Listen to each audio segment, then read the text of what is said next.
चलिए, कल हम लोग पढ़े थे पदार्थ का वर्गीकरण, या उसी चैप्टर का नाम है क्या हमारे आसपास के पदार्थ शुद्ध है। उसी में कल हम लोग टॉपिक्स बहुत सारे पढ़े थे, है ना। पदार्थ का विभाजन शुद्ध और अशुद्ध में।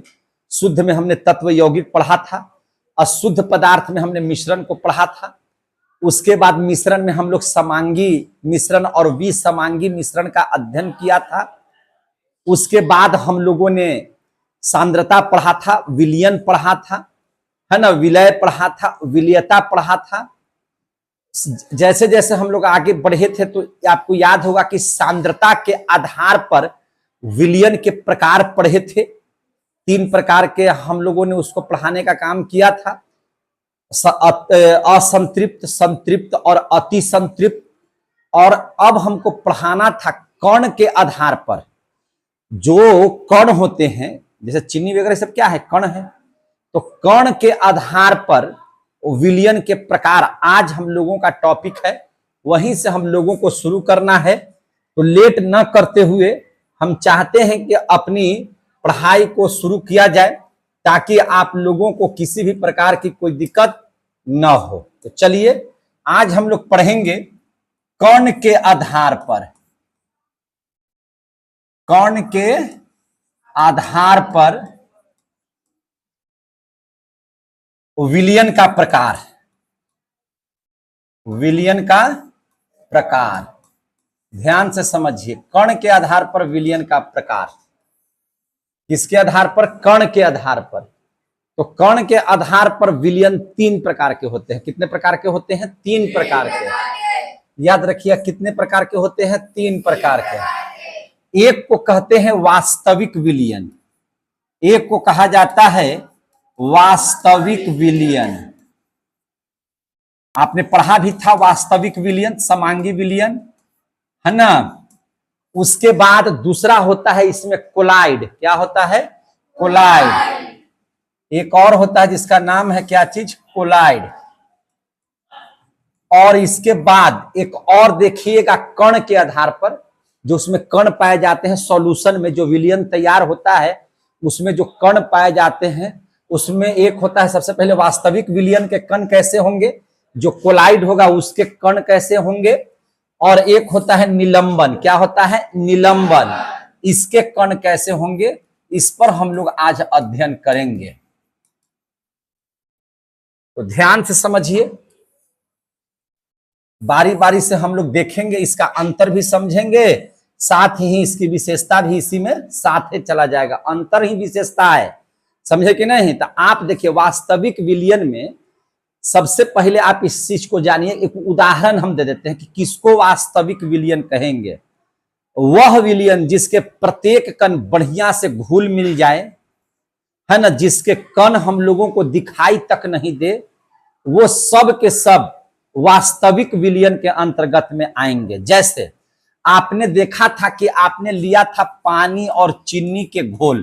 पानी और चीनी का जो घोल लिया था, जिसमें पानी विलायक है, चीनी विलय है, ये तो जान रहे हैं, है ना। पानी जो है और चीनी को हम लोगों ने लिया था, तो इसको अगर बढ़िया से घोल दिया जाएगा, तो अगर इसको बढ़िया से घोल दीजिएगा तो पानी में जब चीनी बढ़िया से घुल जाएगा तो इसके कण को आप देख नहीं पाइएगा।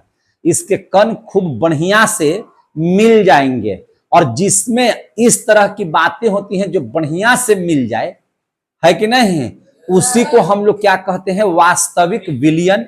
जहां का स्वाद जो है, चाहे ऊपर का पीजिए, बीच का पीजिए या अंतिम का पीजिए, सब स्वाद में एक टाइप का लगे, तो ऐसे विलयन जो होते हैं वह क्या कहलाते हैं? वास्तविक विलयन। तो पानी और चीनी का जो विलयन होगा, यानी कि पानी और चीनी का जो कण होगा, बढ़िया से जब घुल जाता है, इसके कण बढ़िया से घुल जाते हैं, तो ये वास्तविक विलयन के बहुत अच्छे उदाहरण हो सकते हैं। अगर आप कोलाइड की बात करेंगे तो कोलाइड में देख लीजिए, ऐसा कण, माने हम लोग तो कणे के आधार पर ना विलयन के प्रकार पढ़ रहे हैं, तो इसमें जितना भी होगा तो सब तो कणे के आधार पर बताएंगे।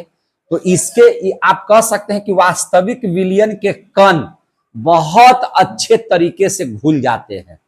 समझे कि नहीं? तो अगर हम लोग इसकी बात करें कोलाइड की, तो कोलाइड के जो कण होते हैं, याद रखिएगा, कोलाइड के कण जो होते हैं वह वास्तविक विलयन के कण से थोड़े से बड़े होते हैं। वास्तविक विलयन के कण से क्या होते हैं? थोड़े से बड़े होते हैं, लेकिन इतना भी बड़े नहीं होते हैं कि उन कणों को आप देख सके। समझे कि नहीं? इतना भी बड़े नहीं होते हैं कि जैसे वास्तविक विलयन के कण को आप नहीं देख पा रहे हैं, उसी प्रकार से आप कोलाइड के भी कण को देख नहीं पाएंगे। लेकिन हां, इतना जरूर रहेगा कि वास्तविक विलयन के कण से इनके कण बड़े होंगे और उसको आप महसूस कर सकते हैं। कैसे? जैसे देखिए, जब पानी और चीनी जब मिला दीजिएगा तो शरबत बन जाएगा। तो शरबत थोड़ा ज्यादा पतला हो जाता है, माने शरबत जो है ना, उसके कण आपको दिखाई नहीं देते हैं। लेकिन कोलाइड में अगर आप दूध को ले लीजिएगा तो दूध के कण जो होते हैं इससे बड़े होते हैं, लेकिन ये भी हम लोगों को दिखाई नहीं देते हैं।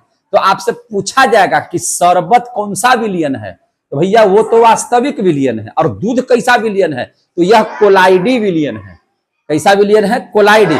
इसके कण इससे बड़े होते हैं। आप देखिएगा कि दूध को अगर कुछ देर तक छोड़ दिया जाए तो उसमें होता है क्या कि कण जो है उनके बैठ जाते हैं, है कि नहीं? उनका धीरे धीरे बढ़ जाए तो लगेगा कि ऊपर जैसे हल्का हल्का पानी टाइप का नजर आएगा। माने ऊपर वाला जो पदार्थ होगा ना वो हल्का पतला नजर आएगा और नीचे वाला गाढ़ा नजर आएगा।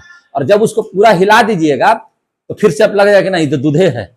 लेकिन थोड़ी देर छोड़ने के बाद आपको पता चलेगा कि वो कण है ना, जो दूध के नीचे वाले दूध को गाढ़ा कर रहे हैं, ऊपर वाले दूध को थोड़ा सा पतला कर रहे हैं। कुछ देरी के बाद उसको छोड़ दीजिएगा तब तो वो गाढ़ा थोड़ा सा इसलिए नजर आ रहे हैं नीचे वाला, ताकि जो है उनके कण जो है से बैठे हैं उसमें। क्या किए? उसमें बैठ गए तो दूध क्या हो जाएगा? कोलाइडी हो जाएगा। लेकिन इसका जो निलंबन का जो कण होगा उसको आप आसानी से देख सकते हैं। आप मछली उछली मारते हुए देखे हैं या मारे हैं? एक गड्ढा कर लीजिए, उसमें से पानी उबीछ दीजिए, जो नीचे थोड़ा सा पानी बच जाता है उसको एकदम हाथ से अति पैर से पूरा एकदम हिकोड़ देते हैं। हिकोड़ना समझते नहीं? हिकोड़ना ऐसे ऐसे करके हिकोड़ देते हैं। तो हिकोड़ते हैं तो पनिया में कदैया मिल जाता है, तो पनिया गंदा बनता है कि अच्छा बचता है? गंदा पानी बचता है। और जब मछली उछली मार लीजिएगा और फिर दूसर का दिन देख लीजिएगा, देखने आइएगा तो देखिएगा कि सब कदैया नीचे बैठ गया, ऊपर पनिया फिर छलकने लगेगा। देखते हैं कि नहीं देखते हैं? तो क्या उस गंदे पानी के कण को आप देखते हैं कि नहीं देखते हैं? आसानी से देख लेते हैं। तो गंदे पानी में होता क्या है कि कादो, मिट्टी या धुलकन या है ना, इस सब का जो पानी होता है वह उसमें जो कंकड़ पत्थर होते हैं वो हमें आसानी से दिखाई देते हैं। उसके कण हम बहुत अच्छे से देख सकते हैं। तो जिसके कण को हम आसानी से देख सके वह निलंबन है। वह क्या है? निलंबन। तो इसका सबसे बढ़िया उदाहरण क्या हो सकता है? गंदा पानी।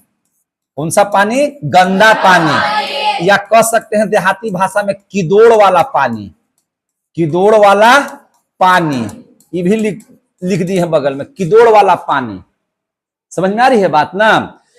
तो यहां इस बात को समझिए कि वास्तविक विलयन में अगर कोई उदाहरण पूछेगा तो आप इसका उदाहरण दे सकते हैं, नींबू पानी भी दे सकते हैं, कोलाइडी में आप दूध भी दे सकते हैं, निलंबन में आप किसका उदाहरण दे सकते हैं? गंदा पानी का उदाहरण दे सकते हैं। अब यहां पे इस बात को समझिए, हमने क्या कहा कि इसके कण जो होते हैं काफी छोटे होते हैं। इसके कण कैसा होते हैं? काफी छोटा होता है। इसका कण काफी छोटा होता है। लेकिन इसका कण कैसा होता है? तो इसका कण जो होता है वास्तविक विलयन से बड़ा होता है। वास्तविक विलयन से क्या होता है? बड़ा। वास्तविक विलयन से बड़ा होता है। वास्तविक विलयन से बड़ा होता है इसका कण, है कि नहीं? और इसका कण, तो इसका कण तो भैया बहुते बड़ा होता है। इसका कण कैसा होता है? बहुत बड़ा। इसमें लिख सकते हैं कि इसका कण जो होता है से बहुत बड़ा होता है। कितने बच्चों को ये तीनों समझ में आ रहा है? चलिए हाथ गिराइए। तो अब देख लीजिए, ये आप समझ लीजिए, अगर हम आकार की चिंता करें कि इसके कण का आकार कैसा होता है और कितना होता है, तो याद रखिएगा, आपको परीक्षा में आता भी है क्वेश्चन कि आप बताइए कि वास्तविक कण जो होते हैं, वास्तविक विलयन के जो कण होते हैं वह कितना आकार का होते हैं? तो याद रखिएगा 10 के पावर 9 माइनस 9, 10 के पावर माइनस 9, 10 के पावर माइनस 9 मीटर से बड़ा, इतना छोटा होता है। देखिए माइनस में पावर जितना बड़ा लिखिएगा वह कण उतना ही छोटा हो जाएगा, समझे कि नहीं? 10 के पावर माइनस 9 का मतलब समझ लीजिए कि अगर 1 मीटर है, ध्यान से समझिए, 1 मीटर है तो माइनस 9 का मतलब क्या, बट्टा में कर दीजिए, है ना। अब 1 पर कई जीरो, 9 जीरो, 1 2 3 4 5 6 7 8 9। अब इसमें जो भागा दीजिएगा, इससे जब इसमें हम भागा देंगे उतना छोटा तो दिखाइयो देगा जी? वो दिखाइयो देगा? एकदम नहीं दिखाई देगा। तो इतना से थोड़ा सा बड़ा होता है। और निलंबन के जो कण के आकार होता है वह क्या होता है? निलंबन का कण का आकार होता है 10 के पावर माइनस 6 से 10 के पावर माइनस 6 से, एक मिनट, इससे छोटा ना। देखिए याद रखिएगा 10 के पावर 9 मीटर से छोटा, हम बड़ा लिख दिए, यहां क्या होता है, इससे छोटा होता है, इससे क्या होता है, छोटा, और इसका होता है इससे बड़ा, इससे बड़ा। तो भैया कोलाइड की क्या स्थिति होगी? तो इन दोनों के बीच में कह सकते हैं, इससे बड़ा और इससे छोटा। तो इसका जो कण है वह हो जाएगा क्या, 10 के पावर माइनस 9 से इसका कण क्या हो जाएगा, बड़ा, इसलिए बड़ा मुहमा इधर में कर दिए। और इससे क्या हो जाएगा, छोटा, इससे क्या हो जाएगा, छोटा। यानी कह सकते हैं कि कोलाइड का जो कण की आकृति है उसकी आकृति वास्तविक विलयन से बड़ा और निलंबन से क्या हो जाता है, छोटा। समझ में आ रही कि नहीं बात है? इन दोनों के बीच में होता है। देखिए 10 के पावर माइनस 9 का मतलब आपको कहीं कहीं लिखा हुआ मिलेगा नैनोमीटर। कितना मीटर? नैनोमीटर।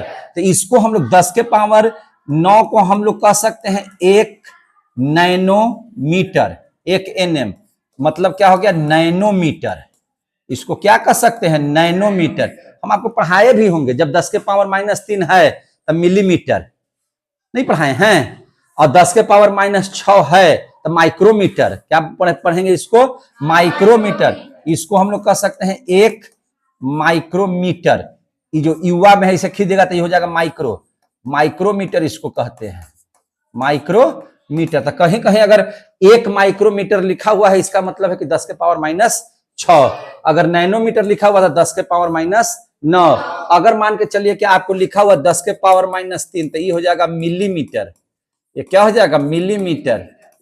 समझ में आ रही है बात कि नहीं समझ में आ रही है? तो याद रखिएगा, इस चीज को याद रखिएगा। मतलब क्या हुआ, इसका मतलब आकार को आपने देखा, इसका मतलब यह हुआ कि इनके जो कण हैं, ध्यान से समझिएगा, इनके जो कण हैं, इनके कण को हम लोग क्या कर सकते हैं, आंखों से नहीं देख सकते हैं, नग्न आंखों से नहीं देख सकते हैं, नहीं देख सकते हैं। क्या कर सकते हैं, नग्न आंखों से देख नहीं सकते हैं।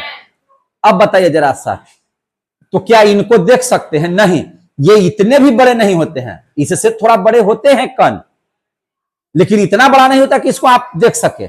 यानी कि हम इनको भी नहीं देख सकते हैं, हम लोग इनको भी नहीं देख सकते हैं, इनको भी आंखों से नहीं देख सकते हैं, आंखों से नहीं देख सकते हैं, देख सकते हैं। और इसका तो पूरा दिखाई देगा, आंखों से आसानी से देख सकते हैं,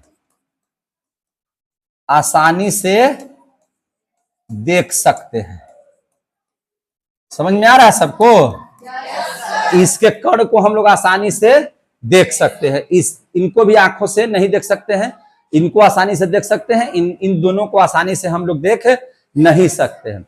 अगर हम बात करें वास्तविक विलयन का मतलब क्या हो गया, वास्तविक विलयन कैसा विलयन है? तो भैया यह समांगी विलयन है, समांगी मिश्रण है। कैसा मिश्रण है? समांगी। समांगी का मतलब होता है जिसका स्वाद हर जगह एक जैसा हो, खूब बढ़िया से मिला हुआ हो, है कि नहीं, उसका प्रत्येक कण सब जगह मौजूद हो गया क्या चीज? समांगी। और ये कैसा होता है? देखिए, देखने में तो समांगी की तरह लगेगा कोलाइडी, देखने में तो समांगी की तरह लगेगा, लेकिन वो समांगी होगा नहीं, विसमांगी होगा। समझ में आ रही है बात? हर जगह दूध में जो कण होते हैं वो सब जगह एक समान नहीं रहेंगे, लेकिन देखने में लगेगा कि सब जगह एक समान है। तो अगर एक समान है तो कहीं कहीं दूध पतला, कहीं कहीं दूध मोटा काहे नजर आ रहा है? तो इसका मतलब कि उसके कण हर जगह समान रूप से नहीं है। बात समझ में आ रही है ना? उसके कण हर जगह समान रूप से नहीं है। तो देखने में तो इसके लिए हम लिखे हैं क्या चीज? देखने में तो समांगी की तरह लगेंगे, लेकिन एक्चुअल में वह समांगी नहीं है। क्या है? विसमांगी। तो इसमें लिखे ना कि देखने में तो समांगी मिश्रण की तरह है, समांगी की तरह है, लेकिन ये विसमांगी होते हैं। ये क्या होते हैं? विसमांगी होते हैं। आ गया समझ में? कैसे होते हैं? विसमांगी। हाईलाइटेड कर देते हैं उसको। कैसे होते हैं? विसमांगी। क्लियर हो गया? अब इसका तो खैर कहना ही नहीं, तो विसमांगी है ही, इसका कहां से होगा? ये तो हर जगह अलग अलग होगा, है कि नहीं? इसके कण कहीं ज्यादा बढ़ जाएंगे, कहीं ज्यादा मोटा हो जाएंगे, कहीं ज्यादा पानी जैसन हो जाएंगे। तो इसका तो एक्चुअली विसमांगी होगा ही होगा। इतनी बातों तक समझ में आ गया कि नहीं समझ में आ गया? अब कण की अवस्था को देखिए, मैंने कैसे होंगे इनके कण। तो इसका जो वास्तविक विलयन का जो कण होगा वह स्थिर होगा, हर जगह जो है मिल करके चुपचाप स्थिर हो जाएगा। इसके भी कण स्थिर होते हैं। इसके भी कण कैसे होते हैं? अस्थिर। लेकिन इसके कण स्थिर नहीं होंगे। अभी हिकोड़ दीजिएगा तो ऊपर चला जाएगा, सारा का सारा धूलकण और मिट्टी सब कहां चला जाएगा? ऊपर। लेकिन थोड़ी देर के लिए छोड़ दीजिएगा तो सब बैठ करके कहां चला जाएगा? नीचे। तो इसके कण स्थिर नहीं होते हैं। तो इसमें आप लिख सकते हैं कि इसके कण कैसे होते हैं? तो अस्थिर। इसके कण कैसे होते हैं? अस्थिर। क्लियर हो गया कि नहीं हो गया? अब अगर चर्चा कीजिए, ध्यान से समझिए। अगर आप चर्चा कर रहे हैं तो आप देखिए, अगर छन्ना पत्र लगा देते हैं तो आप बढ़िया से जब किसी शरबत को घोल दीजिएगा और छन्ना पत्र लगाइएगा तो सब जब चीनी घुल जाएगा तो पानी के साथ वो भी पार कर जाएगा। वो भी क्या हो जाएगा? पार कर जाएगा। अगर आप गमछी में भी छानिएगा तो सब के सब शरबत क्या हो जाएगा? पार कर जाएगा। तो हम कह सकते हैं कि ये जो इनके जो कण होते हैं वह पारदर्शी होते हैं। क्या होते हैं? पारदर्शी। आसानी से पार कर जाते हैं। क्या होते हैं? आसानी से पार कर जाते हैं। लेकिन दूध के सब कण पार कर जाते हैं? अगर सब कण पार कर जाएंगे तो छलिया ऊपर ही टंग जाता है। दूधवा में देखें कि नहीं, दूध को आप छानिएगा तो सबका सब पार नहीं होगा। जो मोटा टाइप का दूध होगा ना, मोटा कण जहां मिलेगा वो छन्ना पत्र में क्या हो जाएगा? छना जाएगा। गमछी से अगर गाइएगा तो पूरा गमछिया में ऊपर वाला सब छलियन क्या हो जाएगा? लग जाएगा। तो इसका जो कण है वह पारदर्शी नहीं होता है। कैसा होता है? अपारदर्शी। कैसा होता है? अपारदर्शी। और इसका जो कण है से तो वह पारभासी होगा। कैसा होगा? पारभासी। पारभासी का मतलब होता है कि कुछ तो पार कर जाएंगे और कुछ पार न करेंगे। समझे कि नहीं? तो इसको हम लोग कहते हैं क्या चीज? पारभासी। क्या कहते हैं? पारभासी। तो याद रखिएगा। नहीं देखिए, पारदर्शी का मतलब, हम क्या पढ़ा रहे हैं, क्या पढ़ा दिए, ध्यान से समझिए। छन्ना पत्र में पारदर्शी अपारदर्शी का, पारदर्शी का मतलब क्या होगा? पारदर्शी का मतलब होगा कि जिसको अगर हम लोग एक गिलास में शरबत को ले लिए, माने कैसा गिलास में, तो वो वाला गिलास में, शीशा वाला गिलास में, तो आपको ई पट्टी से ऊ पट्टी दिखाई देगा। समझे कि नहीं? लेकिन जब दूध रखिएगा तो दिखाई देगा? नहीं देगा। वो हो गया अपारदर्शी, जिसको हम लोग ऊपटी नहीं देख सकते हैं। अब पारभासी का मतलब कि कुछ कुछ नजर आएगा और कुछ कुछ नजर नहीं आएगा। अगर आप शीशे के गिलास में शरबत को ले लीजिएगा तो इस साइड से उस साइड पार दिखाई देगा कि नहीं दिखाई देगा। लेकिन आप दूध को ले लीजिएगा तो आपको दिखाई देगा इस साइड से उस साइड, तो उसको हम लोग क्या कहेंगे? अपारदर्शी। और जो अगर कुछ दिखाई दे रहा है कुछ दिखाई नहीं दे रहा है तो उसको क्या कहेंगे? पारभासी। अब छन्ना पत्र वाला अब पढ़ाते हैं। हमको पढ़ाना था छन्ना पत्र पहले, तो पढ़ा दिए पारदर्शी ऐसा पहले। अच्छा कोई बात नहीं उसके लिए। अब ध्यान से समझिए, अब समझ में आया? अब देखिए छान, इसको हम लोग कहेंगे अगर छान करके देखेंगे तो छान करके देखेंगे तो ये आसानी से पार कर जाएगा। छन्ना पत्र को आसानी से पार कर जाएगा, आसानी से पार कर जाएगा, आसानी से पार कर जाएगा। ये भी आसानी से पार कर जाएगा, आसानी से पार कर जाएगा। लेकिन क्या वो आसानी से पार कर जाएगा? ये आसानी से पार नहीं करेगा, आसानी से पार नहीं करेगा। समझ में आया बात? ये आसानी से पार नहीं करेगा। तो आपने समझा क्या चीज के बारे में? वास्तविक विलयन, कोलाइड विलयन, निलंबन के बारे में। पारदर्शी का मतलब होगा जिसको एकदम आर पार देखा जा सके। अपारदर्शी का मतलब होता है कि जिसको आर पार देखा न जा सके। और पारभासी का मतलब होता है कि कुछ चीजें नजर आए और कुछ चीजें नजर ना आए। तो ये आपको इसमें है। और छन्ना पत्र से छानने की बात है तो ये आसानी से छाना जा सकता है, मैंने पार कर जाएंगे इनके सारे के सारे कण, इनके भी सारे के सारे कण पार कर जाएंगे। लेकिन इनका मोटा होने की वजह से पानी तो पार कर जाएगा लेकिन कण इनके पार नहीं होंगे। क्लियर हो गया? और इस प्रकार से आप वास्तविक विलयन, कोलाइड विलयन और निलंबन विलयन के बारे में खूब बढ़िया से समझ लिए हैं।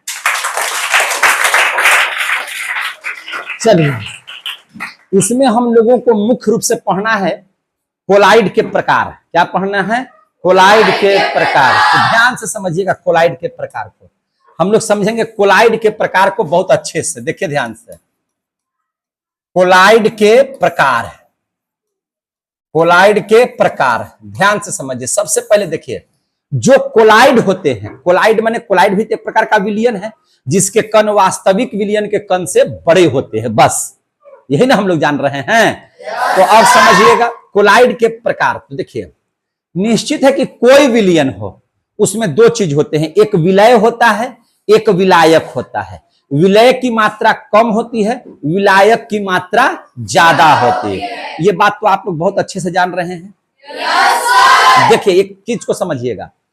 अब देखिए कोलाइड में भी, कोलाइड अगर विलयन है तो इसमें भी विलय होंगे और इसमें भी विलायक होंगे। निश्चित है कि विलयन है तो विलय और विलायक होगा। सीधा बैठ जाइए, विलयन है तो विलय और विलायक होगा कि नहीं होगा जी? तो जब विलय और विलायक होगा तो इस बात को समझिएगा ध्यान से।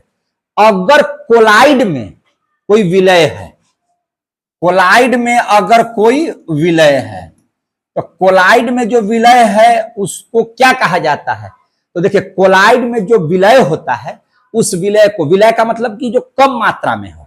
विलय का मतलब क्या हो? जो कम मात्रा। जरा आप हमको बताइए, दूध में अगर चीनी डाल दिए तो दूध क्या है और चीनी क्या है? विलय है। इसमें तो कहीं कंफ्यूजन नहीं है। लेकिन वही अगर कोलाइड में अगर विलय की चर्चा करेंगे तो कोलाइड में जो विलय होता है उसको हम लोग बोलते हैं परिक्षिप्त माध्यम। क्या बोलते हैं? परिक्षिप्त माध्यम। याद रखिएगा, हम लोग विलयों को क्या बोलते हैं? परिक्षिप्त माध्यम। बात समझ में आ रही है? कोलाइड में जिस चीज को हम लोग विलयन में विलय बोलते हैं, कोलाइड में उसी विलयवा को हम लोग क्या बोलेंगे? परिक्षिप्त माध्यम। तो परिक्षिप्त माध्यम कम मात्रा में होगा। अब देख लीजिए, समझिए सब बात को ध्यान से। जैसे विलयन में जिस तरह से विलय है उसी प्रकार से कोलाइडी विलयन में विलय को ही बोला जाता है परिक्षिप्त माध्यम। जैसे आपको स्कूल में नाम है कुछ, घरे नाम आपका हो गया है कुछ, है दोनों एक ही चीज, बात दोनों एक ही दुनिया का नाम वहां है। बात समझ में आ गई ना? जैसे आपका नाम है सौरभ और घरे नाम है बंदरा। बात समझिएगा, खाली मैंने एक बात कह रहे हैं। लेकिन बंदरा कहिए चाहे सौरभ कहिए एक के है ना, बोलिए एक के है ना, आदमिया तो एक के है ना बस। तो विलियन में जिसको आप विलय कह रहे हैं, कोलाइडी में उसी को हम लोग क्या कहेंगे, परिक्षिप्त माध्यम। कोई अंतर तो नहीं है। अब समझ लीजिए, जिसको आप लोग माने विलियन में विलायक कहते हैं, जिसको आप विलियन में क्या कह रहे हैं, विलायक, अगर वही कोलाइडी विलियन में हम लोग कहेंगे तो इसको कहेंगे परिक्षेपण माध्यम। क्या कहेंगे, परिक्षेपण, परिक्षेपण माध्यम बोलेंगे। तो ये मत समझ लीजिएगा कि परिक्षेपण माध्यम माने विलायक, परिक्षिप्त माध्यम, अरे विलय को कहेंगे। आ रहा है समझ में? अब देख लीजिए, विलय और विलायक को मिला देंगे तो यहां विलियन बनेगा। कोलाइडी में उसको क्या कहा जाता है, कोलाइडी में क्या कहा जाता है, ये यहां पे बना देते हैं, क्या कहा जाता है, क्या कहा जाता है। बहुत इंपॉर्टेंट है, जिसको आपको सबको समझ में आ जाना चाहिए, ठीक है। और इसके बगल में आपको समझाने के लिए हम साथे साथे उदाहरण भी देंगे। तो अब कैसे समझिएगा, सो समझिए। देखिए ध्यान से, यहां पर देखिए, इसको देखिए, गैस गैस गैस, ठीक है। क्या लिख दिए है, गैस गैस गैस। अब लिख रहे हैं द्रव द्रव द्रव, और लिख रहे हैं अबरी में, बोलिए क्या लिख दे, हाँ, ठोस ठोस ठोस, ठोस ठोस ठोस, लिख दिए। ये सब विलय के अंतर्गत में रखे, विलय के अंतर्गत में परिक्षिप्त माध्यम में, यानी कि इसकी मात्रा कम होगी, इसकी मात्रा क्या होगी, कम। अब इधर विलायक में आइए, विलायक की मात्रा ज्यादा हो जाएगी, विलायक की मात्रा क्या हो जाएगी, ज्यादा।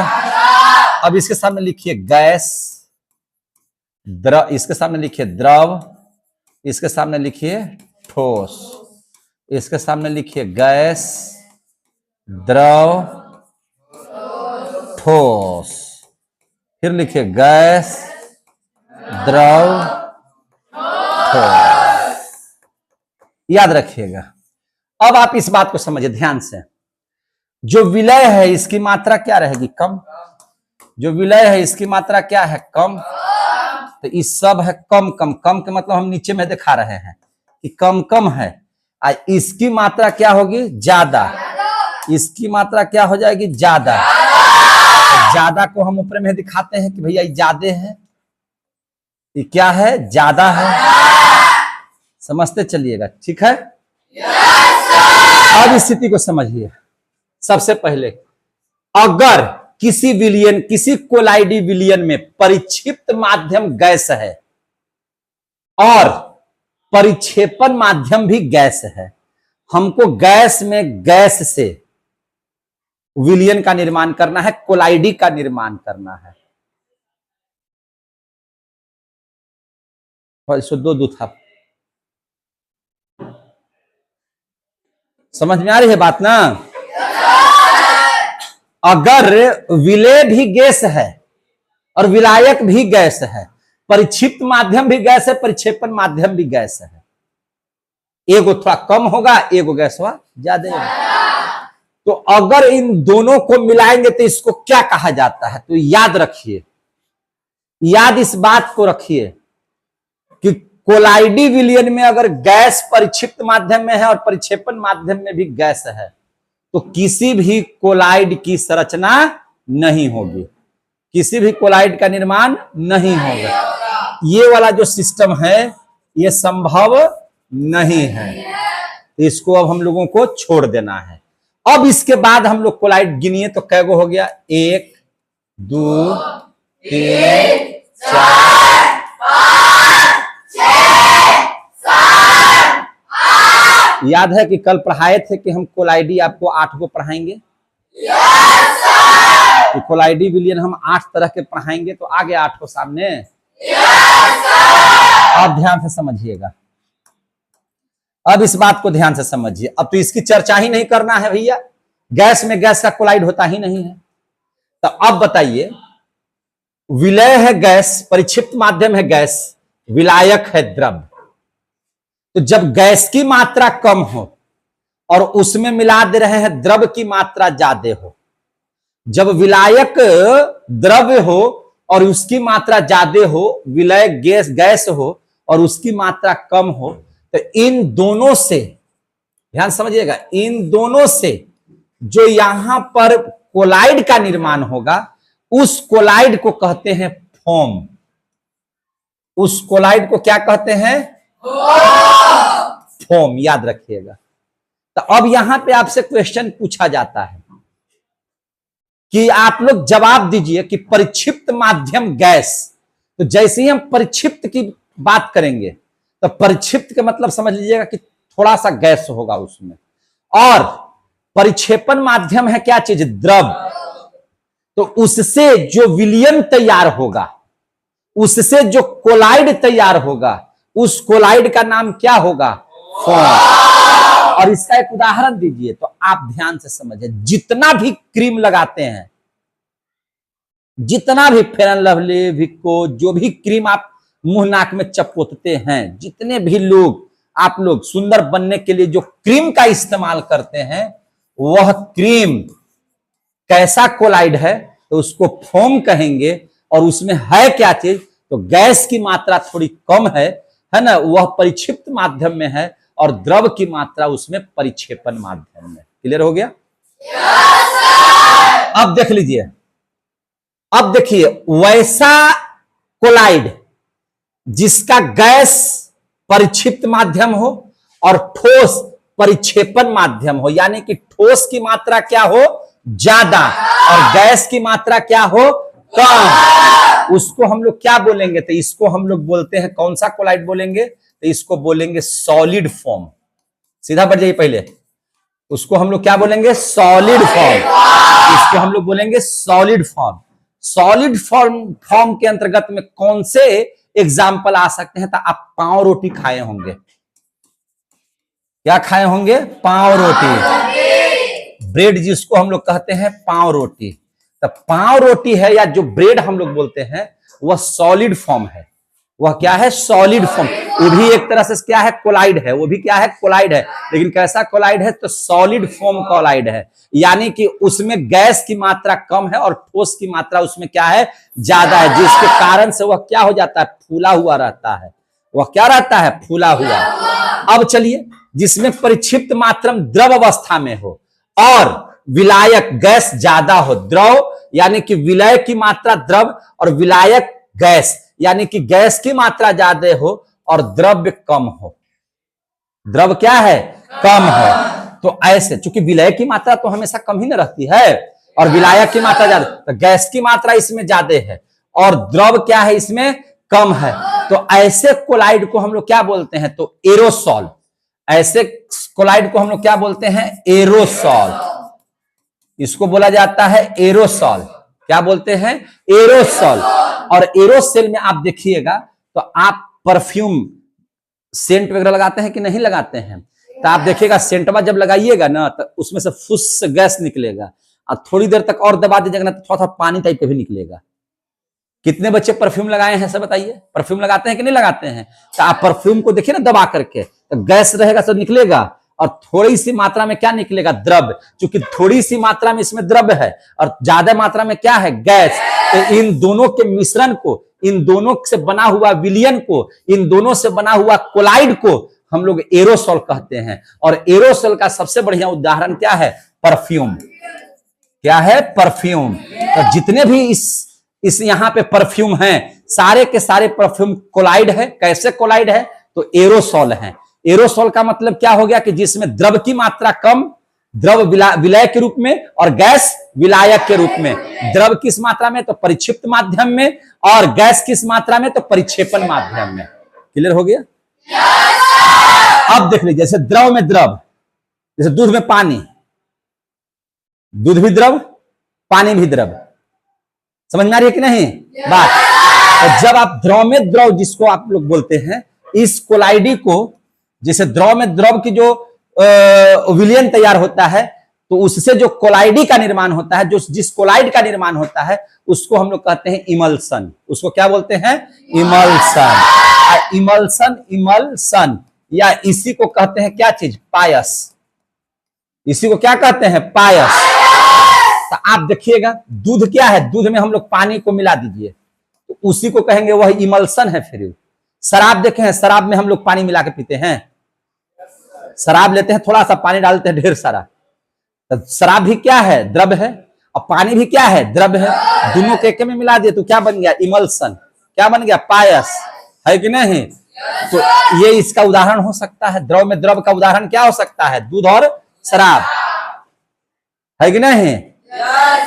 अब देख लीजिए, जिसमें द्रव थोड़ा कम मात्रा में हो और ठोस की मात्रा ज्यादा हो, द्रव कम मात्रा में हो और ठोस की मात्रा ज्यादा हो, तो ऐसे जो तैयार होंगे, इस चीज को हम लोग क्या कहते हैं? जेल। क्या कहते हैं इसको? जेल। इसको क्या बोला जाता है? कौन सा कोलाइड बोलेंगे? तो जेल।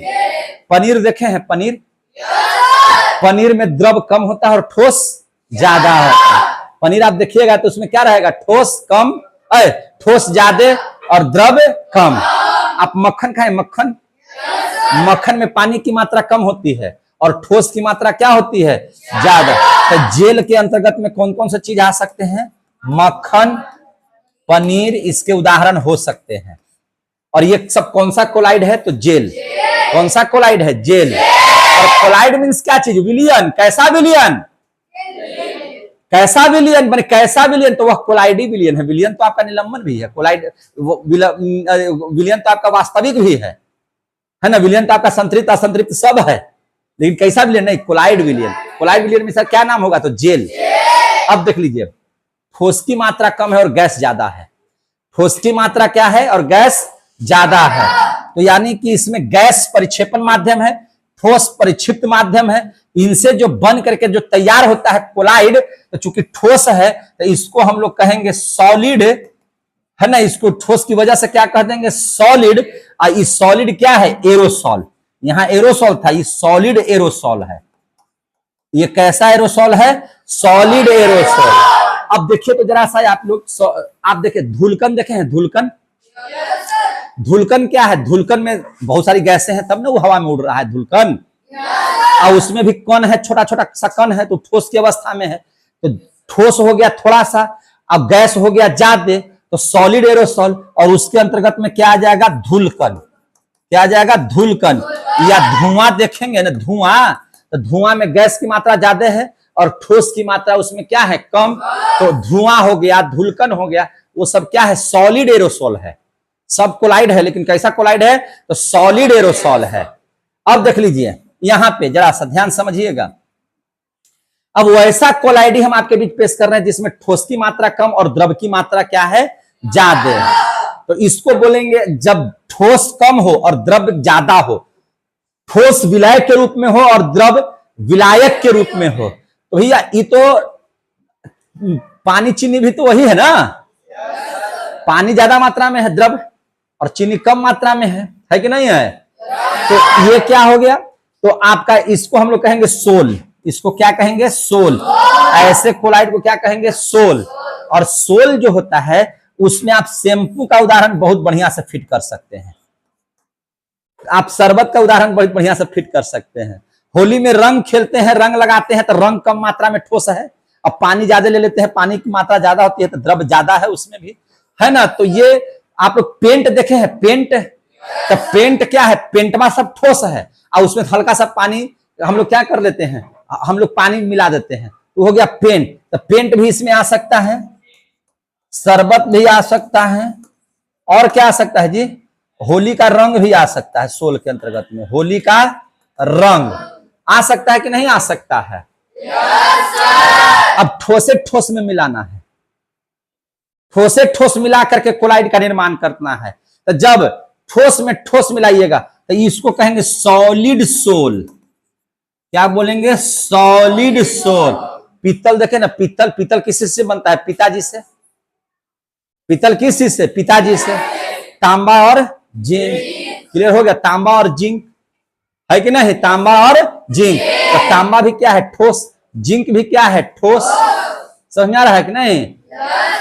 तांबा और जिंक, उसमें एक वो है ज्यादा मात्रा में है तांबा, और जिंक जो है थोड़ा सा कम मात्रा में, दोनों को मिलाकर क्या बन गया? पीतल। तो आपको हो गया पीतल, कांसा, यानी जितना भी मिश्र धातु है सब, पीतल, कांसा, या जितना मिश्र धातु है टोटल, सारे के सारे मिश्र धातु क्या है? कैसे कोलाइडी है? तो सॉलिड सॉल है। और उनमें कैसा मिश्रण है? तो ठोस और ठोस का है ना? विलय भी ठोस है और विलायक भी ठोस है। परिक्षेपित माध्यम भी ठोस है, माने कम मात्रा में, और परिक्षेपण माध्यम भी क्या है? इसका ठोस ही है। जो कम मात्रा में होगा वह हो जाएगा परिक्षेपित माध्यम, और जो ज्यादा मात्रा में होगा वह हो जाएगा परिक्षेपण माध्यम। खत्म।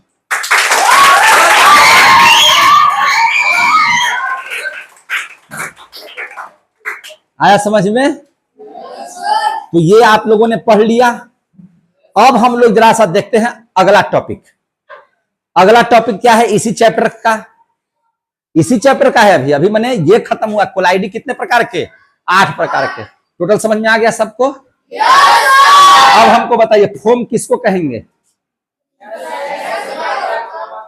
जब परिक्षेपित माध्यम गैस हो और परिक्षेपण माध्यम कौन हो? द्रव्य हो। तो इससे बने हुए चीज को हम लोग क्या बोलेंगे? फोम। और उदाहरण दीजिए तो? क्रीम। क्या है? क्रीम। एरोसोल का उदाहरण दीजिए। एरोसोल का उदाहरण दीजिए। उदाहरण बोल रहे हैं, उदाहरण। एरोसोल का उदाहरण। आप जितना भी परफ्यूम का यूज करते हैं सब क्या है? एरोसोल। क्या है? एरोसोल। अब इसमें परिक्षेपित माध्यम कौन होगा? परिक्षिप्त माध्यम कौन होगा? परिक्षिप्त। परिक्षिप्त माने कम। और परिक्षेपण माध्यम कौन होगा? तभी परफ्यूम का निर्माण होगा। समझ में आ गया बात? सॉलिड एरोसोल का उदाहरण दीजिए। धूलकण, धुआं, ये सब। क्यों भाई? इसमें परिक्षिप्त माध्यम कौन होगा और परिक्षेपण कौन होगा? समझ में आ रही है आप लोगों को? हो गया, कहानी खत्म। अब देख लेंगे आगे। अब देखिए आगे, अब आगे देख लेते हैं हम लोग। अब आगे क्या देख लेते हैं? अभिक्रिया कल पढ़ाए थे आप लोगों को कि 2 तरह के होते हैं, एक भौतिक अभिक्रिया, एक रासायनिक अभिक्रिया। पढ़ाए थे कि नहीं पढ़ाए थे? एक भौतिक अभिक्रिया, एक रासायनिक अभिक्रिया पढ़ाए थे। भौतिक परिवर्तन, रासायनिक परिवर्तन समझ में आया था कि नहीं समझ में आया था? तो जरा सा देख लीजिए अभिक्रिया के बारे में।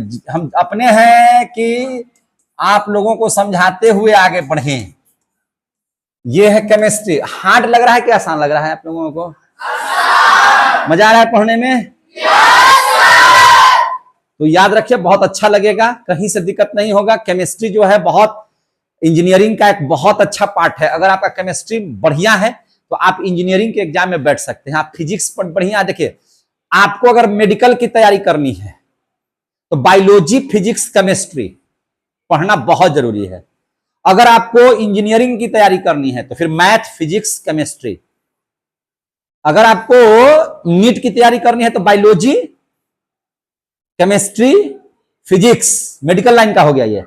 मेडिकल माने डॉक्टरी लाइन।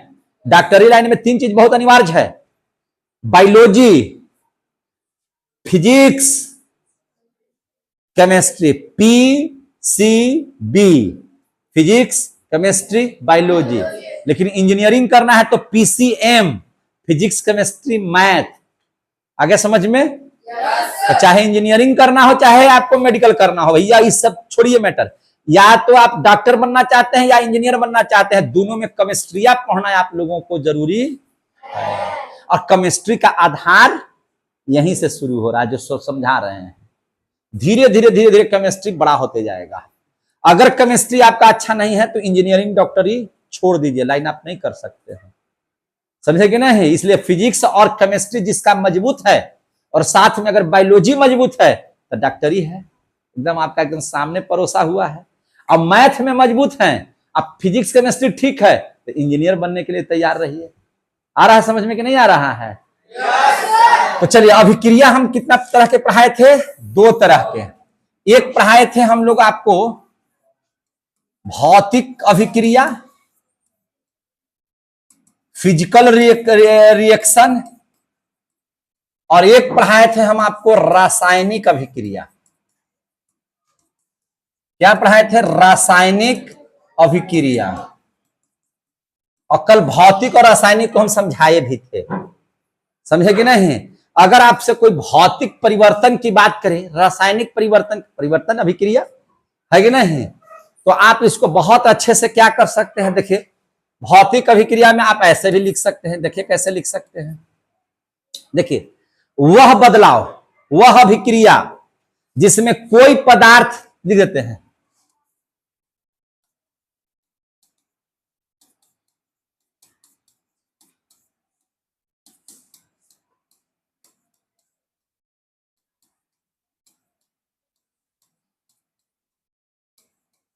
क्या लिखे हैं? पढ़ते जाइए।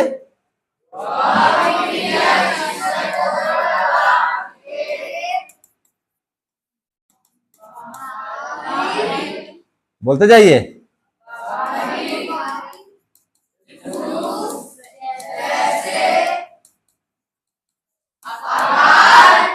समझ में आ रही है बात? आप आकार की बात कीजिए या अवस्था की बात कीजिए या बनावट जो है, आकार, अवस्था या बनावट। बनावट माने क्या चीज? उसका बनाने का तरीका बदल जाती है। क्या हो जाती है? बदल जाती है।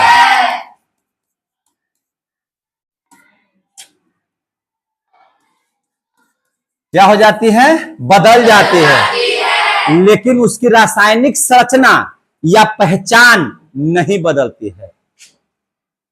क्या बोले हम अभी? क्या बोले? लेकिन उसकी रासायनिक, लेकिन उसकी रासायनिक संरचना,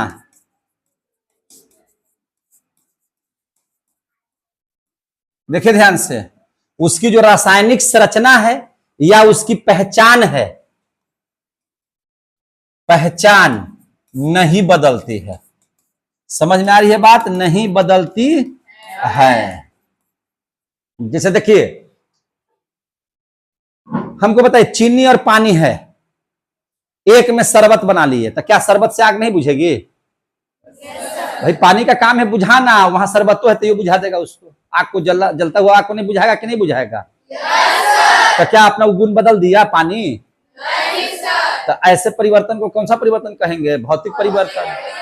जिसमें क्या है कि हमने क्या लिखा? वह अभिक्रिया जिसमें कोई पदार्थ के बाहरी रूप, जैसे आकार की बात हो, अवस्था की बात हो या बनावट की बात हो, वो बदल जा सकती है या बदल जाती है, लेकिन उसके जो रासायनिक संरचना है या उसकी जो जिस चीज के लिए वो पहचाना जाता है, वह अपना न रासायनिक संरचना और न ही अपनी पहचान को बदलता है। भौतिक परिवर्तन या भौतिक अभिक्रिया कहलाती है। समझ में आ गई बात? देखिए ध्यान से। अब हम लोग इसी तरह से अगर हम लोग रासायनिक की बात करें, तो रासायनिक परिवर्तन में ठीक इसका उल्टा, भैया रहेगा गैस, दो गो गैस आपस में बनेगा, एक है जलने वाला, एक है जलाने वाला, और जब दोनों का भी क्रिया करवाइएगा तो हो जाएगा बुझाने वाला, है कि नहीं? तो अपनी क्वालिटी को खो न दिया वो। तो ऐसे प्रक्रिया को हम लोग क्या कहेंगे? रासायनिक परिवर्तन। वह प्रक्रिया जिसमें, कैसे हो जा रहा है,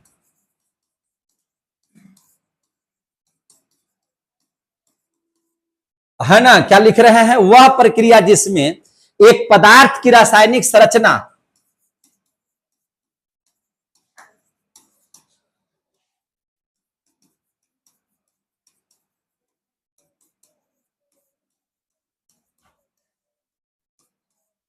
ध्यान से पढ़िए क्या लिखे हैं, जोर से पढ़िए तो आप लोग।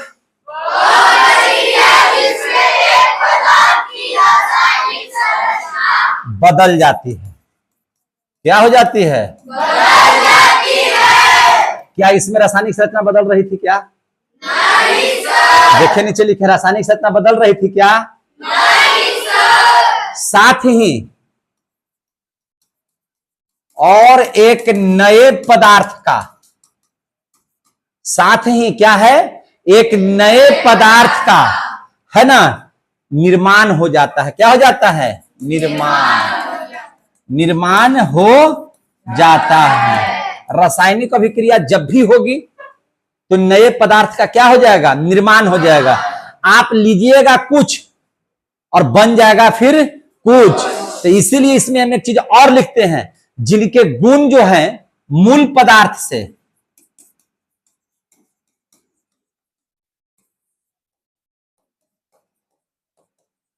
जैसे हाइड्रोजन क्या है, गैस है। ऑक्सीजन क्या है, गैस है। अगर अभिक्रिया करने के बाद वह गैस से रह जाता तो यानी कि उसकी मूल संरचना बदली नहीं, माने उसका गुण बदला नहीं, लेकिन क्या वह गैस रह पाता है? क्या बन जाता है? पानी बन जाता है। क्या बन जा रहा है? पानी। तो आप दो को अभिक्रिया कराए गैस गैस का, अब बन गया क्या चीज, जल। तो क्या उसकी संरचना तो चेंज हो ही गई, उनका गुण चेंज नहीं हुआ क्या? तो यही चीज बता रहे हैं कि जिनके गुण मूल पदार्थ से पूरी तरह बदल जाते हैं, मूल पदार्थ से क्या हो जाते हैं, पूरी तरह भिन्न होते हैं। मूल पदार्थ से पूरी तरह क्या हो जाते हैं, भिन्न होते हैं। पूरी तरह क्या होते हैं, भिन्न होते हैं। भैया उठा गैस और हो गया क्या चीज, लिक्विड, तो क्या उसका गुण चेंज नहीं हो गया? गुण चेंज कर गया ना जी। है बुझाने वाला, बन गया बुझाने वाला, था पहले से जलने और जलाने वाला, अब बन गया क्या चीज, बुझाने वाला, है कि नहीं? रावण बन गया क्या चीज, अब राम। तो लगेगा ना कि रावणवा राम कैसे हो गया भाई, समझे कि नहीं? तो उसको ऐसे अभिक्रिया को क्या कहेंगे, रासायनिक अभिक्रिया। क्या कहेंगे, रासायनिक अभिक्रिया। पहली बात समझ में आ गई आप लोगों को? कुछ कुछ बातों को समझते चलिए, देखते चलिए। देखिए सबसे पहले इस अभिक्रिया के बारे में फिर से एक बार समझ लीजिए बढ़िया से, आसानी से, कि अगर आपसे पूछा जाएगा कि भौतिक अभिक्रिया यहां पे जो लिखा हुआ वो है क्या चीज और रासायनिक अभिक्रिया क्या है। देखिए भौतिक अभिक्रिया अपने गुण को नहीं खोता है, भले उसका आकार बदल जाए, स्वभाव बदल जाए, अपनी आकृति को चेंज कर ले, बनावट चेंज कर ले या अवस्था को बदल ले, लेकिन उसकी पहचान नहीं बदले, वह है आपका भौतिक अभिक्रिया। लेकिन सबसे पहले हमने लिखा कि जिसकी रासायनिक संरचना ही बदल जाए, साथ ही नए पदार्थ का निर्माण हो, समझे कि नहीं, और उसका जो गुण है वह मूल गुण से भिन्न हो जाए, समझे कि नहीं, वह मूल गुण से क्या हो जाए, भिन्न हो जाए। तो ऐसे अभिक्रिया को हम लोग क्या कहेंगे, रासायनिक अभिक्रिया। दूसरी बात को समझ लीजिए, अगर इसको हम पहला अंतर समझ लिए तो जरा सा दूसरा अंतर को समझ लीजिए खूब और बढ़िया से। देखिए ये उत्क्रमणीय अभिक्रिया है। यह क्या है, उत्क्रमणीय अभिक्रिया। उत्क्रमणीय का मतलब समझ लीजिए, उत्क्रमणीय अभिक्रिया है, खूब बढ़िया से समझ लीजिए उत्क्रमणीय अभिक्रिया। जरा सा एक बच्चा आइए, वहां पे खड़ा हो जाता हूं, वहां पे एक स्विच है ना, उधर से दूसरा नंबर देखिए, पहले बल्ब को वहां देखिए, रुक जाइए, बल्ब देख रहे हैं, जलाइए। अब क्या हो गया, वह प्रकाशवान हो गया, ठीक है, फिर बुझा दीजिए। कैसा हो गया, पहले ही जैसा हो गया, जो परिवर्तन करे लेकिन कुछ देर के बाद फिर से वही अवस्था में हो जाए। समझ में आ रही बात? जैसे आप समझ लीजिए, आप सोए हुए हैं, फिर से उठ जाते हैं, फिर से सो जाते हैं, फिर से उठ जाते हैं, तो यह क्या हो रहा है, भौतिक अभिक्रिया। और ऐसे इसको हम लोग क्या बोलेंगे, उत्क्रमणीय अभिक्रिया। समझ में आ रही है बात? इसको क्या बोलेंगे, उत्क्रमणीय अभिक्रिया। लेकिन जैसे ही सोए, खत्म हो गए ओकरे में, फिर उठिए नहीं रहे हैं, तो फिर क्या हो जाएगा, समझ में आ रही है बात? तो बल्ब का जलना और बुझना ये भौतिक परिवर्तन के रासायनिक परिवर्तन, भौतिक परिवर्तन। लेकिन फिर बदले नहीं, जैसे दूध से दही बन गया, है मजाल की दही से दूध बन जाए, ये रासायनिक परिवर्तन है, जो दोबारा लौट के ना हो, जो दोबारा लौट के ना हो, उसको हम लोग क्या कहेंगे, रासायनिक। लेकिन जो दोबारा लौट के हो जाए पुनः वही चीज, तो उसको क्या बोलेंगे, बताइए। पानी से बर्फ का जमना कौन सा परिवर्तन, जोर से बोलिए। भौतिक अभिक्रिया, भौतिक परिवर्तन दोनों कर सकते हैं। जैसे पानी को बर्फ बनाया जा सकता है, फिर बर्फ को पिला दीजिएगा तो क्या बन जाएगा? जल से वाष्प बन गया और वाष्प से पुनः जल बन गया, कौन सा परिवर्तन? तो जो जल से वाष्प, वाष्प से जल, जल से बर्फ, बर्फ से जल, इसी चीज को कहते हैं उत्क्रमणीय। ऐसे से ऐसे, ऐसे से ऐसे, समझ में आ गया ना? जैसे ऐसे से ऐसे हो जाए और फिर ऐसे से ऐसे हो जाए, तो ये क्या हो गया? उत्क्रमणीय। तो इसको क्या कहेंगे? यह उत्क्रमणीय अभिक्रिया है। समझ में आ गया बात?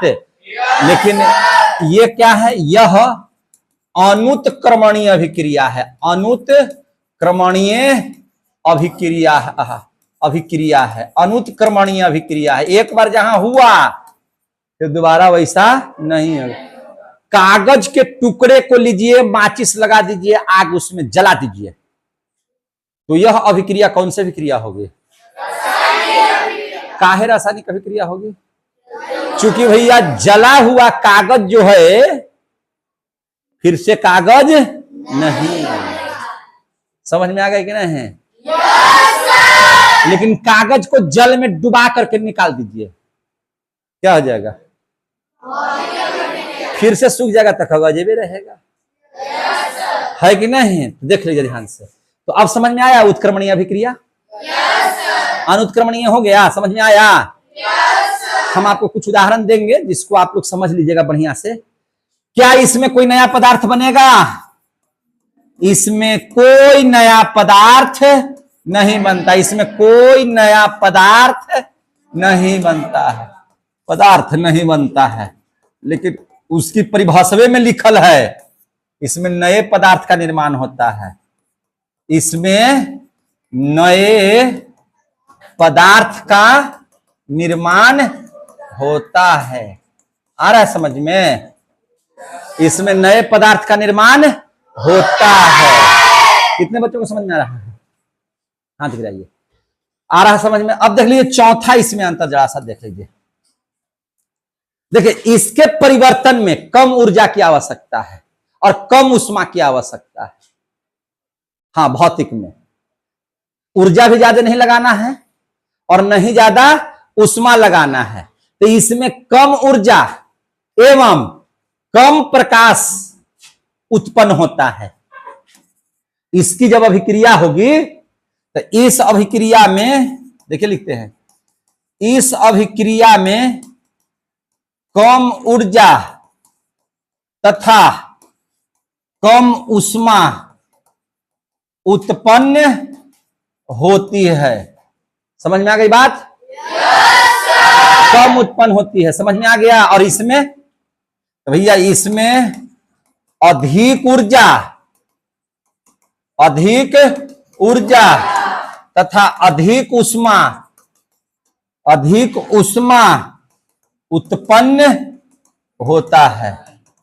आगे समझ में? क्या इसके भार में कोई परिवर्तन होगा? नहीं, भार में परिवर्तन नहीं होता है। जैसे देख लीजिए, इसका उदाहरण देते हैं। भार में परिवर्तन नहीं होता है, नहीं होता है, लेकिन इसमें भार में परिवर्तन होता है। भार में परिवर्तन होता है। अच्छा एक चीज है, लोहे में जंग लगना, लोहा में जंग लगना कौन सा अभिक्रिया है? कैसे? फिर जंगवा छोड़ा के फिर लोहा बना लीजिएगा? अरे भैया लोहा तो बना लीजिएगा जंगवा छोड़ा करके, लेकिन सबसे पहले उस लोहा को तौल लीजिए, ठीक है? लोहा को तौल लीजिए, फिर उसको कुछ दिन तक छोड़ दीजिए, जंग लग जाएगा। और जंग छोड़ा करके फिर तौलिए, लोहा का वेट क्या हो जाएगा? कम। लोहा का वेट क्या हो जाएगा? तो भार में परिवर्तन कौन सा अभिक्रिया कहलाएगा? कितने बच्चों को समझ में आ गया? तो आप हमको बताइए, कागज का फटना भौतिक, क्योंकि फट गया तो कागजे है, फट गया तो क्या है? कागजे है। फट गया तो क्या हो गया? मैंने प्लास्टिक। नहीं नहीं नहीं, कागज फाड़ दिए तो हो गया प्लास्टिक। तो फिर रासायनिक कैसे कह रहे थे? अगर साट देंगे तो ना सट जाएगा, नोटवा साट के नहीं चला देते हैं क्या हम लोग? समझ में आ रही है बात? कागज का फटना, जोर से बोली नहीं रहा, कागज का फटना लेकिन कागज का जलना। अब बताइए, बर्फ का पिघलना, बोलते जाइए, चीनी का पानी में घुलना, भौतिक अभिक्रिया। चीनी को पानी में घुला दीजिएगा तो फिर से पनिया कूड़ा दीजिए, जो रवा के रूप में प्राप्त हो जाएगा, चीनी ना बचेगा। आया समझ में? जैसे चीनी और पानी को अलग करना कैसे कीजिएगा? पानी को खोला करके घटा दीजिए, वाष्प बन करके उड़ जाएगा। और जो नहीं उड़ रहा है तो आपको देखिएगा, जिस पात्र में आप उबालिएगा उसको तो नीचे खर खर खर खर आपको लगेगा, तो उसको एक बार क्या कर लीजिए, काछ लीजिए। अब काछ लीजिएगा तो सब क्या बन गया? चीनी बन गया। क्या है वो? चीनी। नमक को भी ऐसे ही करेंगे हम लोग। समझ में आ रही बात? तो भैया ये कौन सा है, माने चीनी का पानी में घुलना कौन सा अभिक्रिया है? भौतिक अभिक्रिया। बल्ब का जलना, बल्ब का बुझना क्या है? भौतिक अभिक्रिया। दिन रात का बनना रोज हो रहा है। समझ में आ रही है बात? लेकिन बताइए, भोजन का पचना कैसे? जौन भोजनवा को एक बार सान के खा गए, पच गया, तो क्या होगा? सब पुनः वैसी भोजनवान बना सकते हैं निकाल के? अब तो पच गया तो कहानी खत्म हो गया। तो भोजन का पचना कैसा अभिक्रिया है? रासायनिक। लकड़ी का जलना, दूध से दही का बनना। तो कोई पूछेगा कि इसको भौतिक परिवर्तन नहीं कर सकते, तो दही से दूध बना सकते हैं? दूध से दही बनेगा, लेकिन दही से दूध नहीं बनेगा, मर जाएगा तैयो नहीं बनेगा। समझे कि नहीं? तो जो पुनः निर्माण न हो सके, रासायनिक। जिनका पुनः निर्माण हो जाए, भौतिक। टॉपिक समाप्त।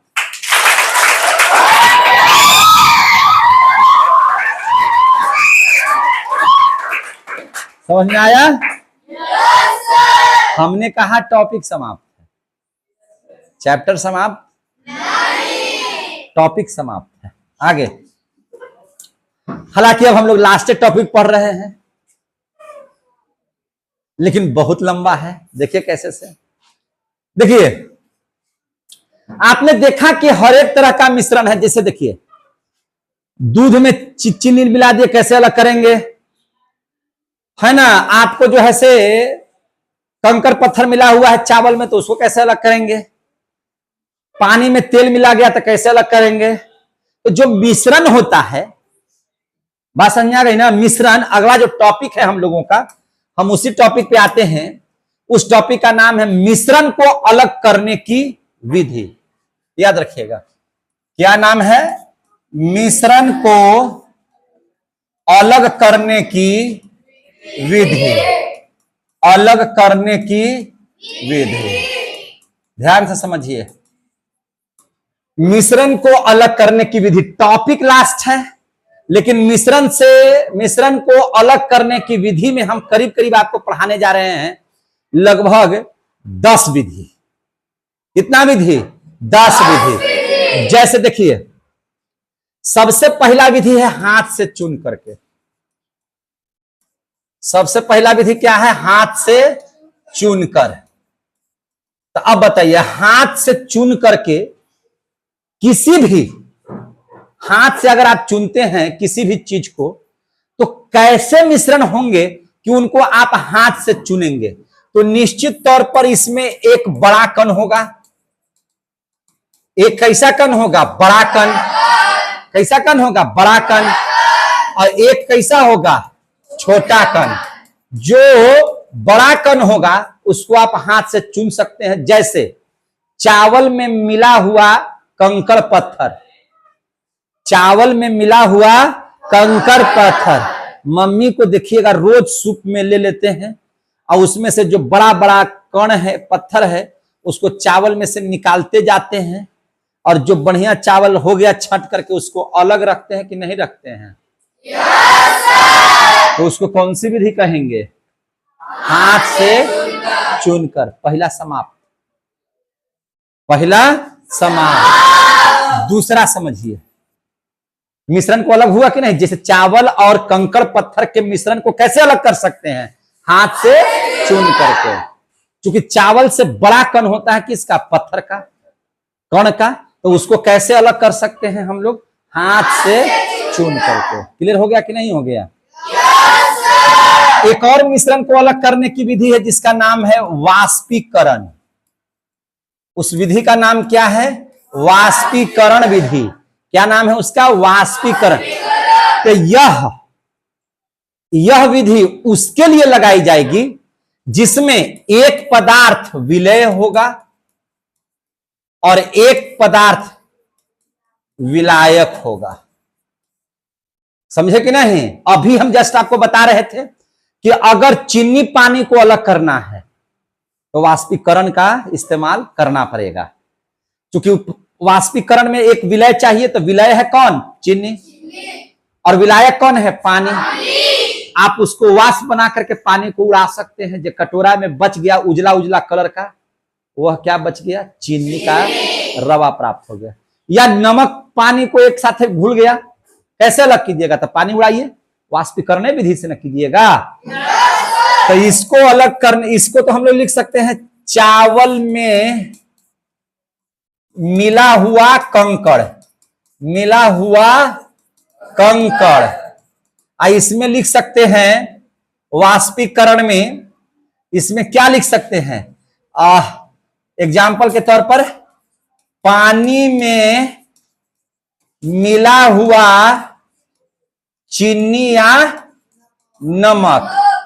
इस विधि से हम लोग क्या कर सकते हैं? अलग कर सकते हैं। भैया जब मिल गया तो मिश्रण हो गया। जब मिल गया तो क्या हो गया? मिश्रण। तो हम लोग कौन सा टॉपिक पढ़ रहे हैं? मिश्रण को अलग करने की विधि। तो कैसे अलग होगा सो समझ में आ रही है ना बात? अब तीसरा देख लीजिए, समझ में तो आ ही रहा होगा। तीसरा देख लीजिए, आप पढ़े भी हैं, ऊर्ध्वपातन विधि। कौन सी विधि? ऊर्ध्वपातन विधि।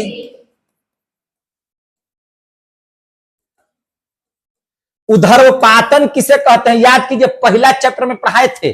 जब कोई ठोस को गर्म करेंगे तो वह द्रव न बन करके डायरेक्ट क्या बन जाए? गैस। या किसी गैस को ठंडा करने पर द्रव न बन करके ठोस बन जाए, इसी को हम लोग क्या कहते हैं? ऊर्ध्वपातन।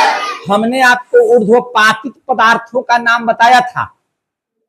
कपूर, नेफ्थलीन। नेफ्थलीन की गोली पढ़ाए थे कि नहीं पढ़ाए थे? कुछ आप भी बोल दीजिए। मोमबत्ती, और बोलिए। ठोस कार्बन डाइऑक्साइड। वाह, सबको याद है। तो ऊर्ध्वपातन विधि में क्या हम लोग ऊर्ध्वपातन विधि में कौन से मिश्रण को अलग कर सकते हैं?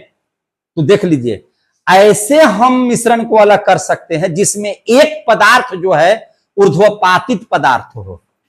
एक पदार्थ कैसा हो? ऊर्ध्वपातित पदार्थ हो। और ऊर्ध्वपातित पदार्थ का नाम बताए हैं हम आपको। एक पदार्थ कैसा हो? ऊर्ध्वपातित हो। ऊर्ध्वपातित पदार्थ हो।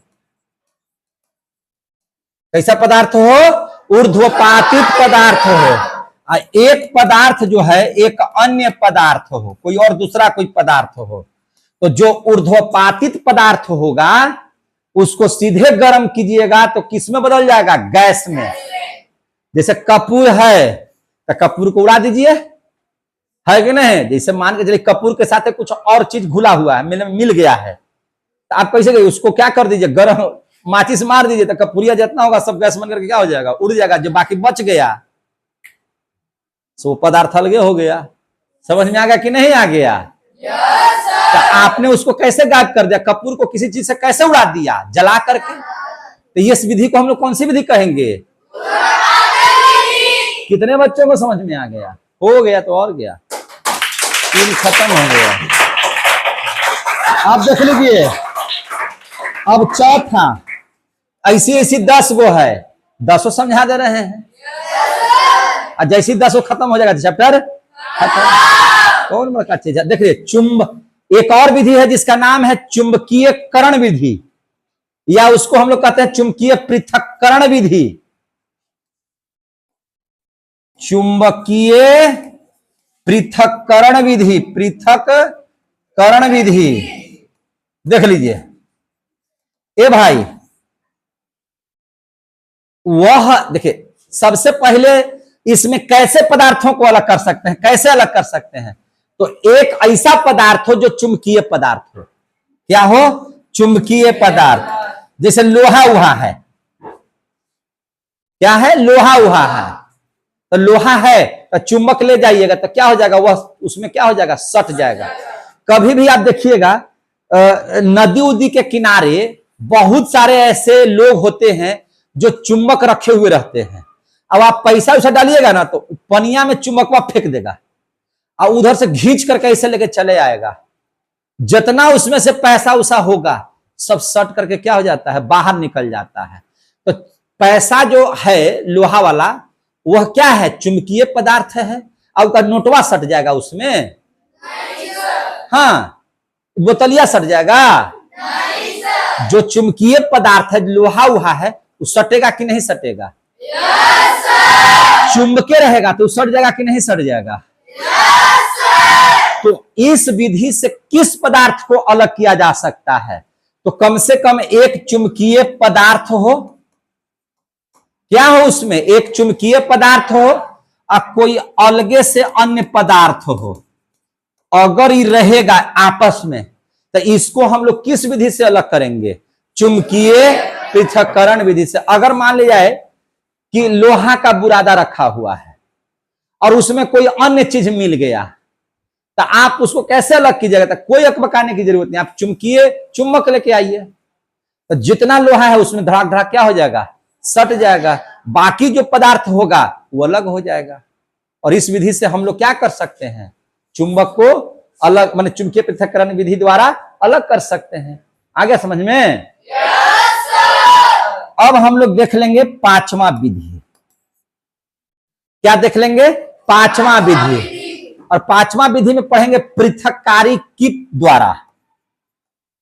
कैसे? पृथक्कारी कीप द्वारा।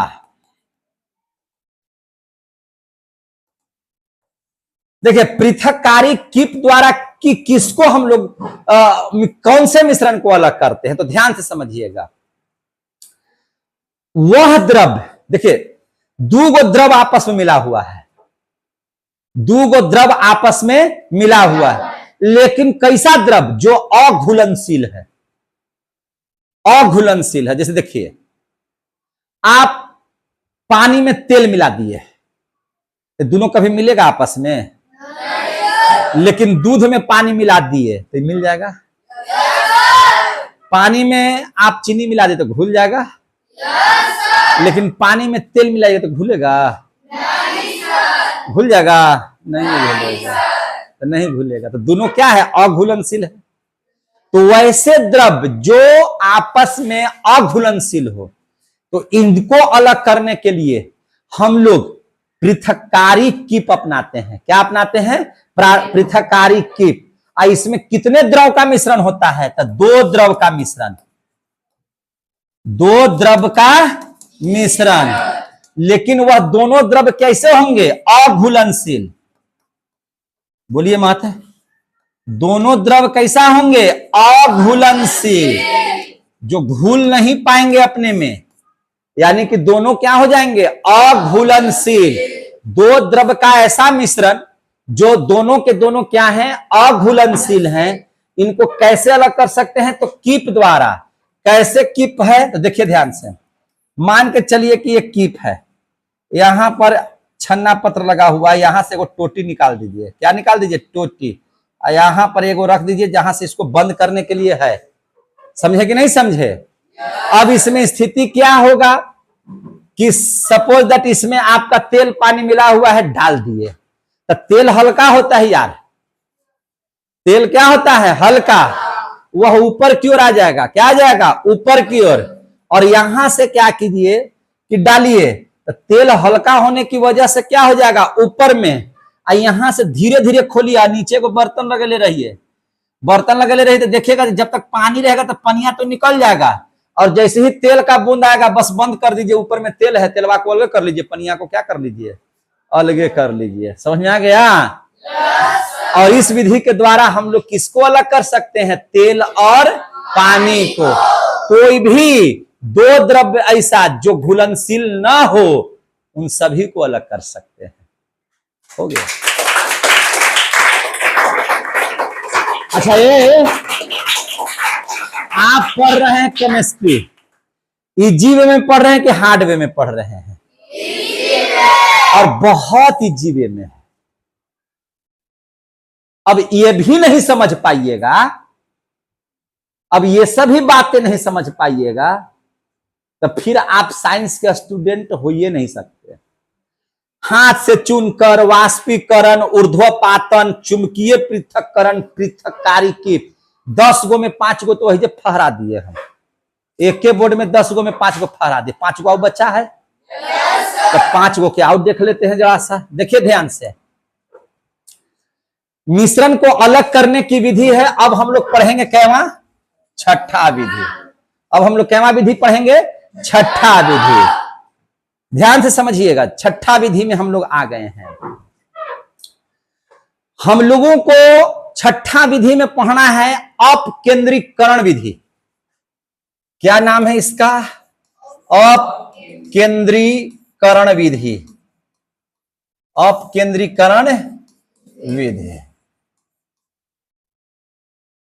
देखिए ध्यान से, है ना, कंट्रीफ्यूगेशन, अपकेंद्रीकरण, है ना, अंग्रेजी में उसको ही बोलते हैं हम लोग। तो ध्यान से देखिए, अपकेंद्रीकरण विधि क्या है।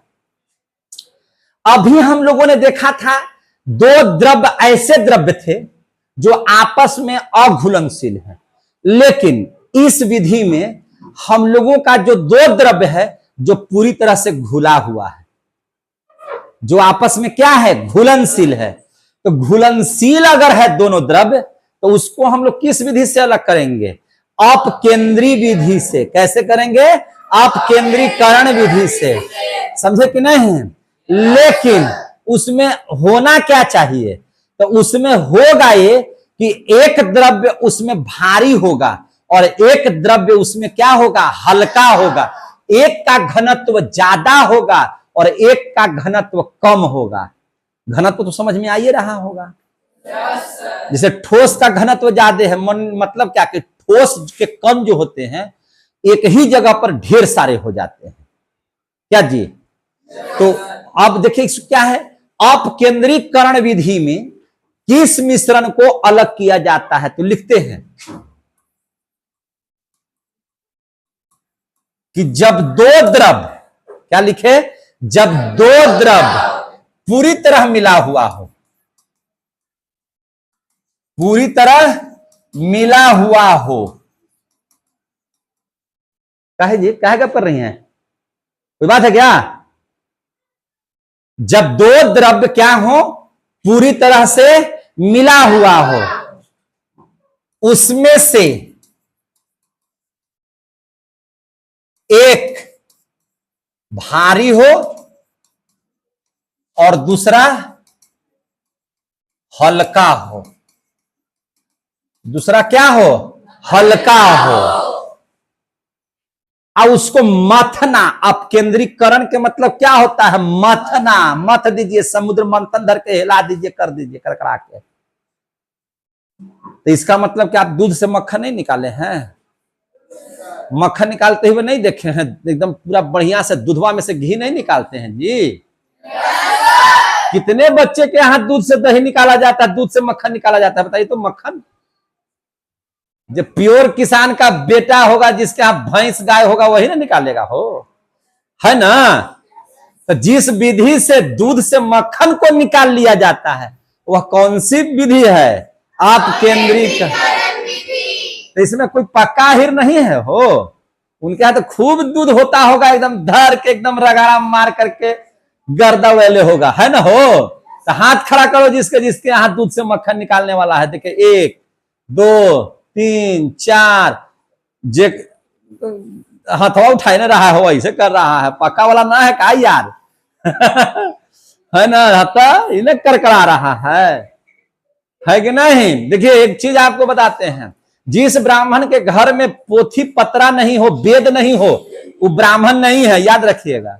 आज जिस जादव के यहाँ, जिस अहीर के यहाँ एकदम गाय और भैंस नहीं है, तो फिर वो अहीर क्या चीज का है जी, है कि नहीं। एकदम गाय भैंस होना चाहिए करकरा के, समझे कि नहीं। अब पंडित जी है, अब वेदे नहीं है, तो कौन है पंडित जी, कहाँ के पंडित जी है वो, है कि नहीं। आज जिस क्षत्रिय के यहाँ तलवारें नहीं है और ढाले नहीं है, तो क्षत्रिय है जी।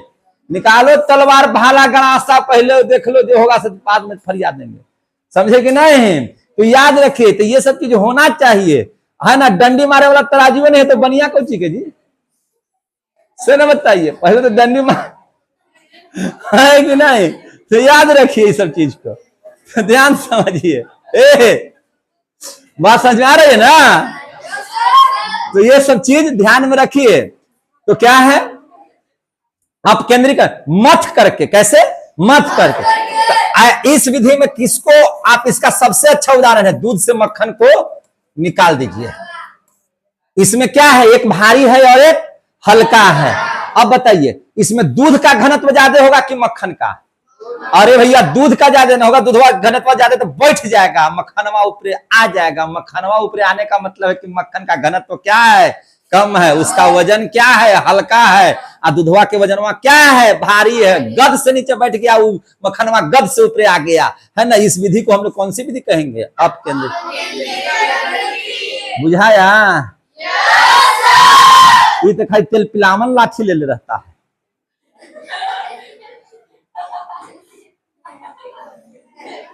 चले देखिए ध्यान से, मजा आ रहा है आप लोगों को।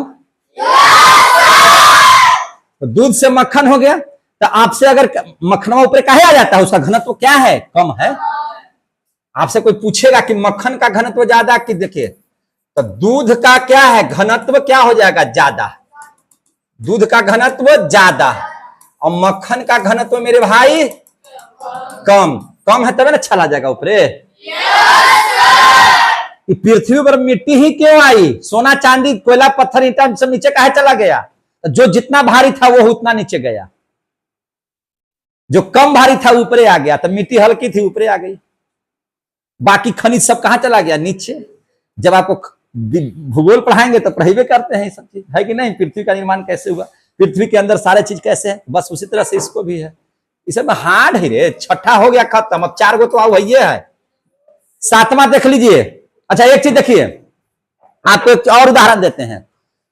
आपका खून कभी दिए हैं टेस्ट करने के लिए, खून नहीं खींचा डॉक्टर जी, कितना लोगों को खींचा है। जिनका खींचा है उसी को याद रखिए, कहा कि जिनका खींचा है उनको नहीं खींचाएगा, जिनका ना खींचा है उन्हीं को खींचाएगा अब। तो खूनवा जो लेता है वो क्या करता है, से बताइए।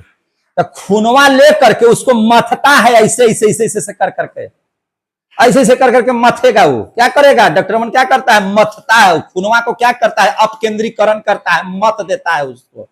अब मथ करके ओकरा में एगो पीला पदार्थ जिसको सीरम बोलते हैं, उसको बाहर करता है। क्या करता है, बाहर करता है। प्लाज्मा जिसको बोलते हैं, ऊपरे आ जाता है। प्लाज्मा क्या रहता है, ऊपर, या ऊपर से टेस्ट कर लेता है कि आप बीमार है कि अच्छा है। समझ में आ गई बात है। तो खून से सीरम यानी कि आपको प्लाज्मा को बाहर निकालना, कौन सी विधि से निकाल लिया, वो अपकेंद्रीकरण विधि से। दूध से मक्खन कैसे निकल गया, अपकेंद्री। समुद्र मंथन करके कालकूट विष निकला, अमृत निकला, कामधेनु गाय निकला, वृक्ष निकला, है ना, लक्ष्मी माता निकली। तो कौन सा विधि हो गया, ये सब अपकेंद्री। जब जब मथाएगा तब तक कुछ ना कुछ निकलेगा। हम आपको मथ रहे हैं, अपकेंद्रीकरण कर रहे हैं, तब ना आपको ज्ञान मिल रहा है मेरे भाई। कौन विधि है, सब तो तुम्हें जानिए रहा है, तो कहे लगे हमारा माथा भूकेले है यार, हो तो गया सब सीख रहा है। ना समझ में आ रहा है जी। ये आप लोग तब दूसरा को पढ़ा दीजिएगा ना, पढ़ा सकते हैं आप तो दूसरा को पढ़ाने भर आप लोग का नॉलेज हो गया है, तो आप लोग खुद मास्टर बन गए। ट्यूशन खोल देना घरे जाके, हाँ ट्यूशन खोल देना, हमरे पर अथी लगा देना, ग्रहण। आगे ध्यान दीजिए। देखिए अब पढ़ लेते हैं रवाकरण। अब क्या पढ़ लेते हैं? रवाकरण। रवाकरण विधि। अब क्या पढ़ लेते हैं? रवाकरण। रवाकरण को बोलते हैं आधा वाष्पीकरण। क्या बोल देते हैं इसको? आधा वाष्पीकरण।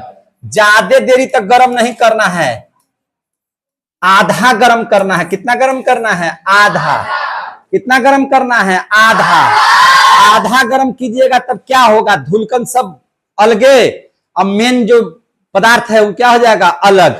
तो आधा वाष्पीकरण क्यों करते हैं? देखिए, कॉपर सल्फेट और सल्फ्यूरिक अम्ल का मिश्रण है, ये दोनों आपस में मिला हुआ है एक पात्र में, देख रहे हैं।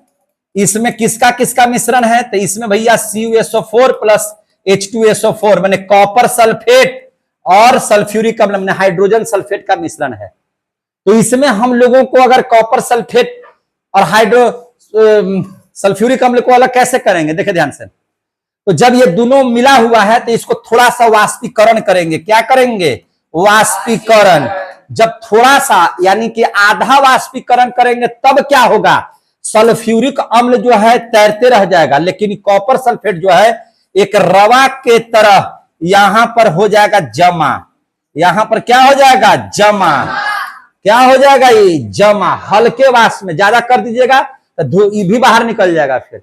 इसलिए इसको क्या कहता है? आधा गर्म कीजिए, हल्का सा क्या कर दीजिए? इसको सुखा दीजिए। हल्का सा क्या कर दीजिए? सुखा दीजिएगा। तो क्या चीज का निकल जाएगा? CuSO4 कैसे बन जाएगा? रवा के रूप में जमा हो जाएगा पात्र के नीचे और सल्फ्यूरिक अम्ल हो जाएगा अलग। और इसको निकाल लीजिए, अलग कर लीजिएगा तो आपका कॉपर सल्फेट अलग और H2SO4 क्या हो जाएगा? अलग।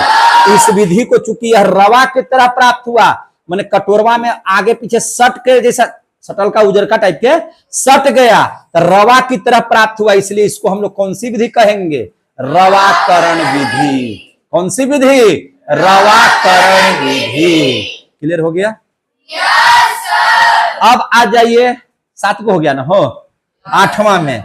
अब क्या में आ जाइएगा? 8वां में। 8वां जो विधि है उसको हम लोग कहते हैं क्रोमैटोग्राफी विधि। क्रोमैटोग्राफी विधि वह विधि जो रंग को अलग कर दे। किसको अलग कर दे? रंगों को।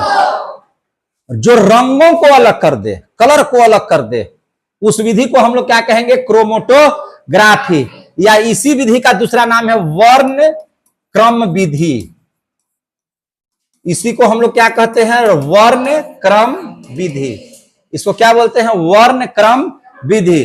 यह किसको अलग करता है? रंग को। रंग को अलग करने के लिए इसका इस्तेमाल कब होता है? रंग को अलग करने के लिए। याद रखिएगा, क्वेश्चन आता है कि रंगों को अलग किस विधि से हम लोग करते हैं? तो क्रोमैटोग्राफी विधि से या वर्ण क्रम विधि से। समझ में आ गई बात? कैसे अलग होगा आपको बताइए। पीला कलर कैसे बनता है? जब लाल और हरा कलर को एक में मिला दीजिएगा तो कौन सा कलर बन जाएगा? पीला कलर बन जाएगा। कैसा कलर बन जाएगा? पीला। लाल हरा के एक में मिला दीजिए, पीला। और रंग जानते हैं ना कितना होता है? बैगनिया पिनाला। बैगनिया पिनाला नहीं पढ़े? बैगनी, नीला, आसमानी, हरा, है ना, पीला, नीला, लाल। सबसे ज्यादा तरंग दैर्घ्य किसका? लाल का। सबसे कम किसका? बैगनी का। सबसे कम किसका? बैगनी। एक काम कीजिए, एक कागज पर उजला कलर ले लीजिए। कैसा कलर? व्हाइट, सफेद कलर ले लीजिए। इसको एक ठो गिलास में पानी भरा हुआ है, इसमें थोड़ा सा डुबाइए इसको। जैसे ही ये रंगवा इसमें आएगा, सारे रंगवे अलग धीरे धीरे होने लगेगा। सारे रंग कैसे अलग होने लगेंगे? धीरे धीरे करके अलग। लाल पहले अलग हो जाएगा, फिर उसके बाद नीला अलग हो जाएगा, आसमानी अलग हो जाएगा। इसी क्रम में जो सबसे कम हल्का रंग होगा, जो हल्का रंग होगा वो नजदीक में, और जो गाढ़ा रंग होगा वो अलग अलग ऐसे ऐसे छप करके आ जाएंगे। समझे कि नहीं? और इस तरह से पूरे रंगों को हम लोग क्या कर सकते हैं? अलग कर सकते हैं। तो रंगों को अलग करने के लिए जिस विधि का इस्तेमाल करते हैं उस विधि का नाम क्या है? क्रोमैटोग्राफी विधि। आ गया समझ में? अलग करके देखिएगा, नहीं बुझाएगा तो हम कर देंगे सबको अलग, है कि नहीं? अब देख लीजिए नौमा, कैवा हो गया? नौमा। नौमा में पढ़ लीजिए मिश्रण को अलग करने वाला एक और है जिसका नाम है आसवन विधि। कौन सा विधि? आसवन विधि। देखिए आसवन विधि किसको कहेंगे? दो द्रवों का मिश्रण। किनका मिश्रण? दो द्रव ऐसे मिश्रित हो लेकिन दोनों द्रव का क्वथनांक माने उबलने की ताकत अलग अलग हो। कोई 50 पर उबले, कोई 100 पर उबले। समझ में आ गया ना? ऐसा होना चाहिए। जैसे पानी कितना में उबलता है? और मम्मी का गुस्सा कितना पर उबलता है? दोनों के में मिला दीजिए। हमने कहा दो द्रव तो तुर मम्मी द्रव हैं।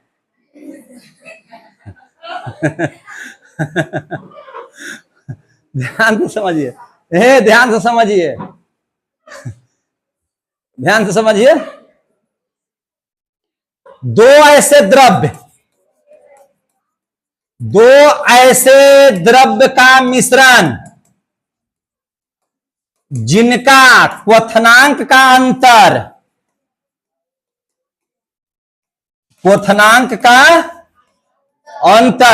देखिए ध्यान से, जिनके क्वथनांक का जो अंतर है वह क्या है? जिनके क्वथनांक का अंतर क्या है?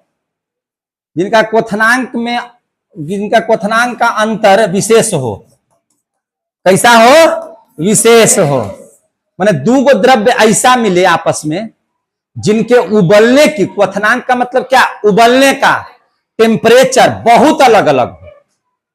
तो इन लोगों को जिस विधि से आप अलग कीजिएगा उसको क्या कहा जाएगा? आसवन विधि। तो भैया इसमें होगा क्या चीज? तो देखिए ध्यान से, एसीटोन है, एसीटोन और पानी एक दूसरे में मिला हुआ है। तो ध्यान से समझिएगा, एसीटोन और पानी एक आपस में मिल गया। एसीटोन भी द्रव्य, पानी भी द्रव्य। तो पानी का क्वथनांक कितना डिग्री है? 100 डिग्री। आई कितना पर इसका क्वथनांक कितना है? 50 डिग्री। अब होगा क्या चीज कि जैसे ही टेम्परेचर 50 डिग्री कीजिएगा यह उबलने लगेगा और उबलवे नहीं करेगा, यह धीरे धीरे उड़ने लगेगा। क्या होने लगेगा? उड़ने लगेगा। इसको एक पात्र में अलग से क्या कर लीजिए? जमा कर लीजिए।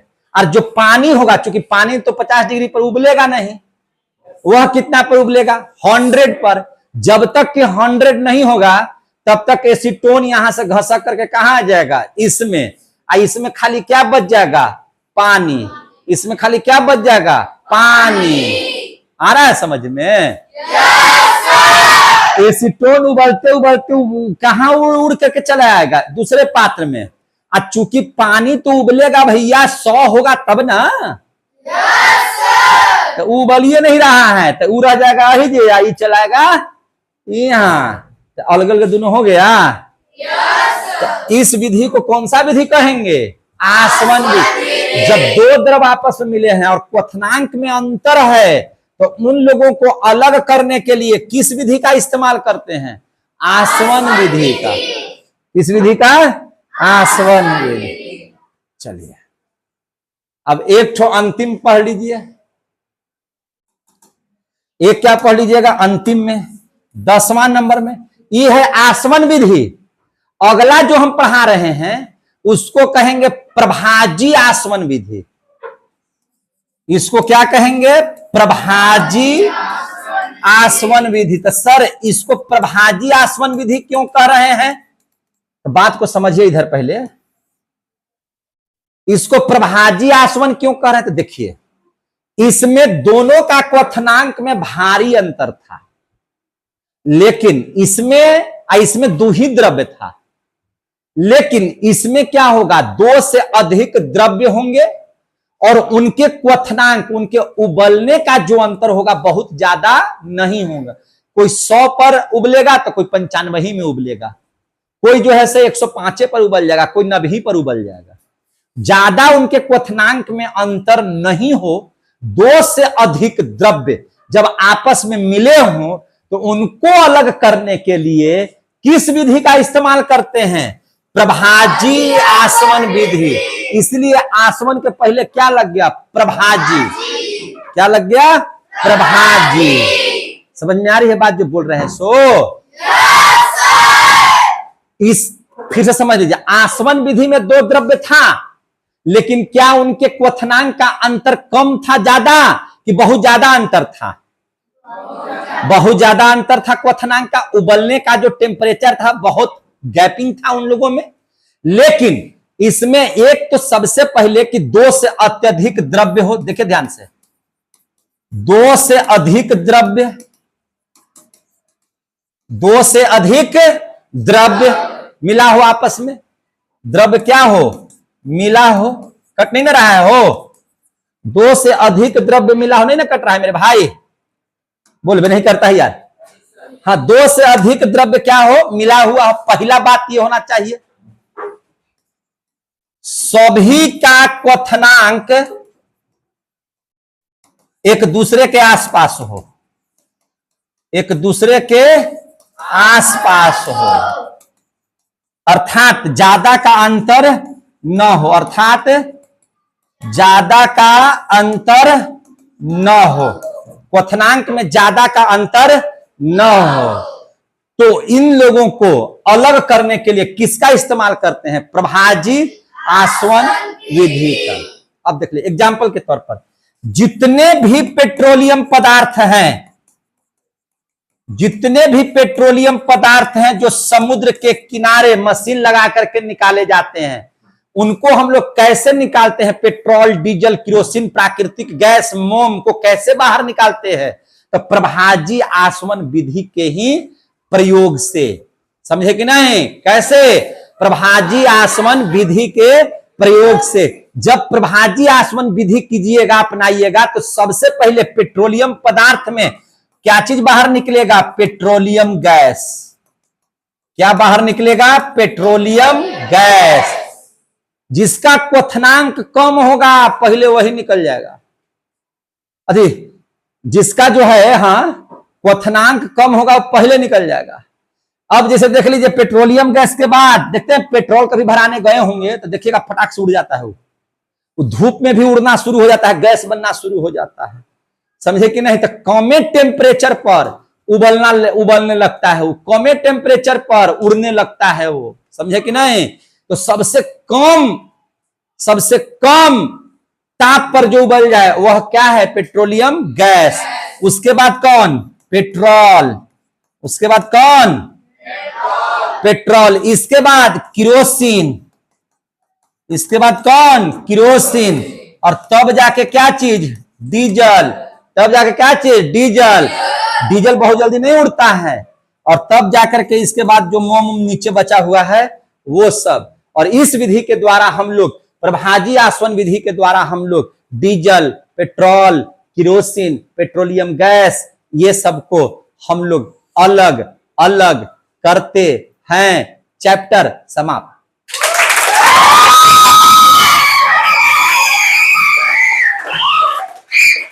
चैप्टर क्या हो गया? समाप्त। तो आप लोगों कितना चैप्टर केमिस्ट्री में समाप्त किए? अब हम लोग अगले क्लास में मिलेंगे। तब तक के लिए जय हिंद, जय भारत।